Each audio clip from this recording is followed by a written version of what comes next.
A1 coaching centre Hyderabad के YouTube channel पे आपका हार्दिक स्वागत है।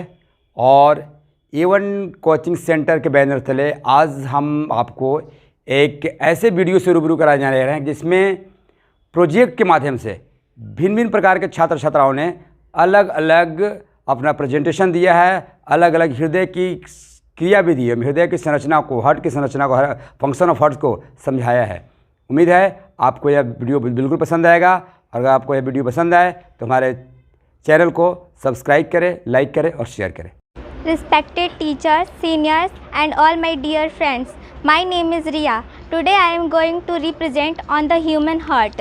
Human body में परिसंचरण तंत्र के विभिन्न अंगों में हार्ट एक बहुत ही इम्पॉर्टेंट और प्रमुख अंग है। हमारा हृदय रक्त को आगे बढ़ाने के लिए पंप के रूप में कार्य करता है। हमारा हृदय एक बहुत अत्यंत कोमल और संरचना है जो पसलियों के नीचे तथा फेफड़ों के बीच स्थित होता है। हमारा हृदय, हम कह सकते हैं कि हमारा हार्ट एक सेंट्रल पंपिंग ऑर्गन होता है जो हम रक्त पर दबाव डालकर उसका परिसंचरण पूरे ह्यूमन बॉडी में कराता है। हृदय का आकार तिकोना होता है। इसका आगे का भाग चौड़ा तथा पीछे का भाग संकरा होता है। यदि हम अपनी मुट्ठी बंद करें तो हम कह सकते हैं कि कुछ इस तरह का और इसी आकार का होता है हमारा हार्ट। बात करें हृदय की संरचना की तो हृदय पेरिटोनियम की दोहरी झिल्ली के अंदर बंद होता है। इस पेरिटोनियम की इन दोहरी झिल्लियों को पेरिकार्डियम झिल्ली कहा जाता है। पेरिकार्डियम झिल्ली के बीच की इस गुहा को पेरिकार्डियल गुहा कहा जाता है। पेरिकार्डियल गुहा के अंदर पेरिकार्डियल द्रव भरा होता है। पेरिकार्डियल द्रव हमारे हार्ट को बाहरी आघातों से सुरक्षा प्रदान करता है, इसे बचाता है और प्रोटेक्ट करता है। हमारे हृदय मनुष्य तथा मैमेलिया वर्ग के अन्य जंतुओं में हार्ट में 4 चैम्बर्स होते हैं। ये 4 चैम्बर्स दायां और बायां आलिंद तथा दायां और बाएं निलय में बटे होते हैं। दायां और बायां आलिंद हृदय के चौड़े अग्र भाग होते हैं तथा दायां और बायां निलय हृदय के पश्च भाग होते हैं। दायां और बायां आलिंद एक दूसरे से एक कपाट के द्वारा अलग होते हैं, जिसे एक भित्ति के द्वारा अलग होते हैं, जिसे अंतरा आलिंद भित्ति कहते हैं।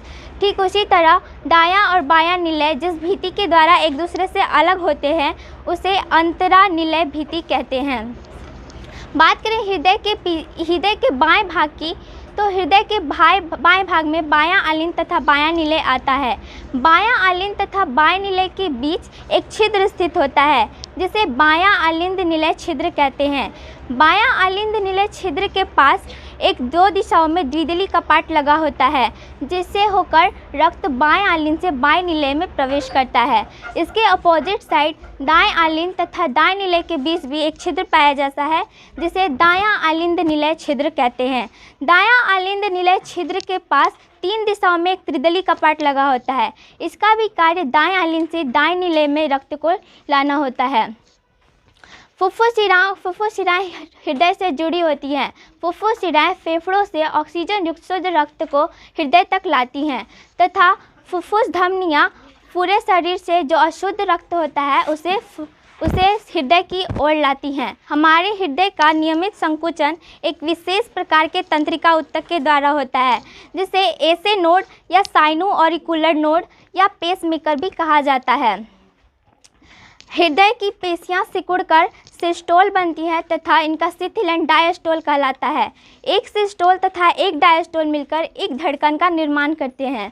बात करें हृदय की कार्यविधि की तो जैसा कि मैंने पहले भी बोला है कि हार्ट जो होता है वो सेंट्रल पंपिंग ऑर्गन होता है जो रक्त पर दबाव डालकर उसका परिसंचरण पूरे ह्यूमन बॉडी में कराता है। हार्ट एक पंप की तरह कार्य करता है। हार्ट के बाएं आलिंद का संबंध फुफ्फुसिराओं से होता है। फुफ्फुसिराएं फेफड़ों से जुड़ी होती हैं। फुफ्फुसिराएं फेफड़ों से ऑक्सीजन युक्त शुद्ध रक्त को बाएं आलिंद में लाती हैं। बाएं आलिन से यह ऑक्सीजन युक्त शुद्ध रक्त द्विदलीय कपाट को पार करके बाएं नीले में प्रवेश करता है। बाएं नीले से एसी नोड की सहायता से पंपिंग के द्वारा यह रक्त महाधमनी में प्रवेश करता है। महाधमनी से होते हुए यह रक्त हमारे पूरी बॉडी के प्रत्येक पार्ट तक पहुंचता है। शरीर में होने वाली बहुत सारी उपापचय क्रियाओं के फलस्वरूप ऑक्सीजन ब्लड से अलग हो जाता है तथा कार्बन डाइऑक्साइड ब्लड में मिलकर फुफ्फुस धमनी के रास्ते हृदय की ओर आता है। हृदय की ओर आकर अग्र महाशिरा के द्वारा जो अशुद्ध रक्त होता है वो दाएं आलिन में प्रवेश करता है। दाएं आलिन से त्रिदलित कपाट के द्वारा यह रक्त दाएं निलय में प्रवेश करता है। दाएं निलय में पुनः पंपिंग के द्वारा यह रक्त महाधमनी में प्रवेश करता है और महाधमनी के रास्ते फेफड़ों में पुनः जाता है। फेफड़ों में जाकर अशुद्ध रक्त का शुद्धिकरण होता है।